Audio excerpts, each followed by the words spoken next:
So this is what my notes look like now. This is what my notes used to look like. So how did I go from this to notes like this? So my first month of undergrad, the only thing that I would do for notes is I would go to class, I would open up my laptop, open a Word document, and I would just type in everything that the professor had on the PowerPoint slides. And whenever I had to go back and study these notes for my exams, the only thing that I would do is I would read through all the notes that I retyped from the PowerPoint slide, and then I would go through and I would highlight things that I thought were going to be on the test, things that I thought were important. But then, when it came time to the exam, I realized that I was really struggling to recall and retain this information that I thought I had spent hours studying. Passively rereading notes, rereading the textbook, highlighting are all forms of passive note-taking, which leads to what is called the illusion of confidence or competence or understanding or learning. Even if my notes weren't the most visually appealing, there are students who do make these elaborate, incredible, visually aesthetic notes, but then when it comes time to the exam, they can't recall anything on their exam. So why is it that someone that might spend less time on notes have a better understanding and have a better grade than somebody who spent way more time on their notes? Note-taking can be a real psychological trap. It can make you feel like you're doing way more than you actually are. When you do all this work, you get this false sense of understanding that you have learned way more than you actually have. So how do we go from rereading our notes, reading our textbook, passively, and how do we make our note-taking method more active? I think there are two key principles when it comes to note-taking. First one is that it should be a reflection of your own mind. It should not be a reflection of somebody else's. If you think about it, if you write down word for word everything that a book says or a professor says on a lecture slide, you are essentially copying down their own thoughts. In a sense, you are plagiarizing their work. At the end of the day, it does not matter how the author understood the information. It doesn't matter how the professor understood the information.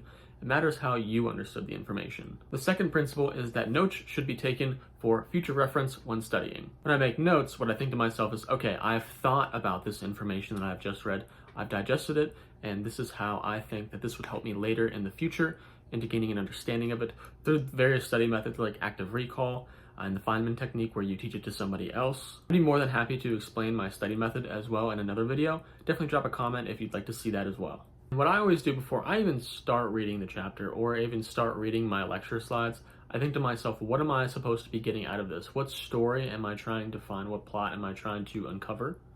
That way, when you're reading through information and you're reading through a chapter in a textbook, how does this chapter of this textbook contribute to the overall understanding and concept of the course? Or how does this topic within a chapter contribute to the chapter that contributes to the course? And it's this whole flow chart in your mind that you can go through and create by thinking this way and gain a better and deeper active understanding and to be able to take active notes this way. One of my favorite books of all time and one of my most recommended books is Atomic Habits by James Clear. And one of the quotes in there is that you do not rise to the level of your goals, you fall to the levels of your systems. I'm sure everybody goes into a class thinking that they want to get an A, they want to get 100% on everything. However, if your goals are that high, but your systems are down here, you will never be able to reach this level. Your system needs to be up here as with your goals. I'm aware that not everybody has the time to make these notes. Therefore, if you don't, I do have some available on my website. It's on my website, Medzeg. You can find that in the description of this video. It should be there. They are the exact notes that I used when I was in anatomy and physiology. I got an A in the class. I got 100% on my final exams. They're great. Other people have used them and said they're fantastic. So definitely go check those out. This is the method that I call the QAC method. Question, answer, and then conceptualize. So the Q in question is the what. So what I do is I take the titles of lecture slides, I take the sections of a chapter of a textbook, and I try to turn those into questions. So for example, if I'm studying the muscular system and I come across a section that says types of muscles, and they're skeletal, smooth, cardiac, that now becomes what are the types of muscle and how are they different? And then there are some bolded terms in the lecture notes or on the textbook, and ones that are a lot more complicated, I would definitely make a flashcard for that. However, I would not just write down term and definition. I would write down the term, what it is, what does it do, what does it relate to, why is it important? The answer is the how. Whenever you go through the rest of that PowerPoint slide or the text within that certain section, you want to be looking at information. Okay, what following information answers the question that I just asked? And the important thing here is that you want to write this down in your own words, and I definitely recommend to write it down in as few words as possible. And the reason behind putting your notes in as few or as little words as possible, if you think about it, it's kind of like Kevin Malone from The Office, where he's like why use more word when less word do trick. And this way, when you go back to actively study the information, you can't just passively reread your notes because it won't make sense by all the jumbled words. This way, your brain has to actively complete the thought, actively thinking and actively studying the information. Move on to C, which is conceptualize, and this is where we take what we learn and turn it into how we understand it. So this is the why. So in the types of muscle example that we used a little earlier, we have skeletal, we have cardiac, and we have smooth. And then when we answer the how are they different, we have skeletal muscle, which is voluntary and banded. We have smooth muscle, which is involuntary, but it's not banded. And then we have cardiac, which is involuntary and it is banded. So let's think about the why is this important? Skeletal muscle being voluntary and banded, we are able to consciously have control over our motor actions of our body. Like me moving my hands right now is because skeletal muscle is voluntary. And then if we think of cardiac tissue is involuntary and it's banded. Involuntary, thinking about how important it is, if we had to consciously think about how and when to beat our heart, that would be so draining, and a lot of people will probably forget to beat their heart sometimes, you know? Then what about being banded? Being banded allows for that electrical activity that goes on in there to be rhythmic, which is essentially what gives our heart rate and our heart rhythm. And then what about smooth? Smooth is involuntary and smooth is not banded. So if you think about smooth muscle being involuntary, smooth muscle is more so in your digestive system, and you don't have to consciously think and consciously control the muscles around your digestive tract to push food throughout the digestive system to get digested. And then it is not banded, meaning that there is not very much rhythm when it comes to that. And if you think about it, you're not eating all day, just like your heart is beating all day. If it was banded, it would most likely have continued contractions, and you would continue pushing stuff through the digestive system even when it's not there.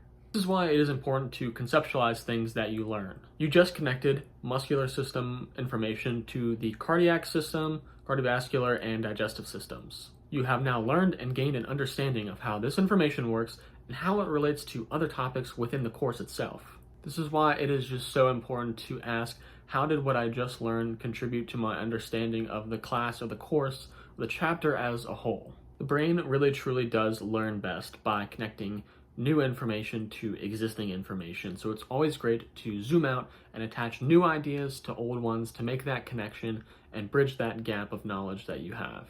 And I always try to fit as much information on one page as possible. Some people don't like this, but I think there's a lot of benefit in doing it because a lot of your textbooks could be hundreds, if not thousands of pages long. Your lecture slides, my lecture slides were over 200 PowerPoint slides for any given chapter. In this way, I always tried to create a mind palace of a sort, where I could easily zoom out and try to connect ideas to one another and see where the information is kind of flowing a little better, as opposed to just a very linear form of information. Your brain doesn't really like to learn things linearly.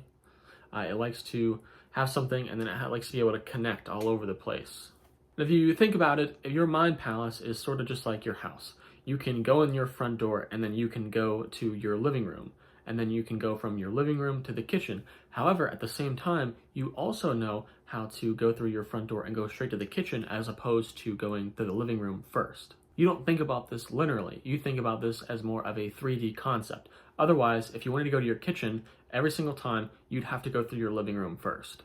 What about note-taking for a technical course like math, calculus, chemistry, organic chemistry?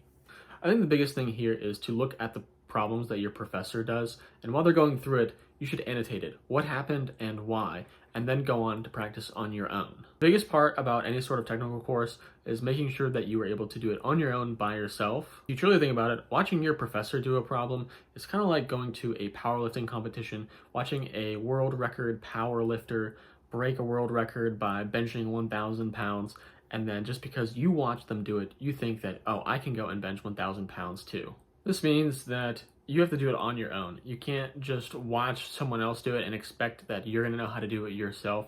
So all those people who stay up and they pull all-nighters watching the organic chemistry tutor, you're not gonna do very well on your exam. You need to practice those. Or at least when he's going through those videos, you should annotate what he's doing and why he's doing it. A lot of people like to record and then rewatch their lectures of their professors doing the problems. That's the same concept. You have to practice the problems on your own, and then to gain an understanding, explain why you did what you did.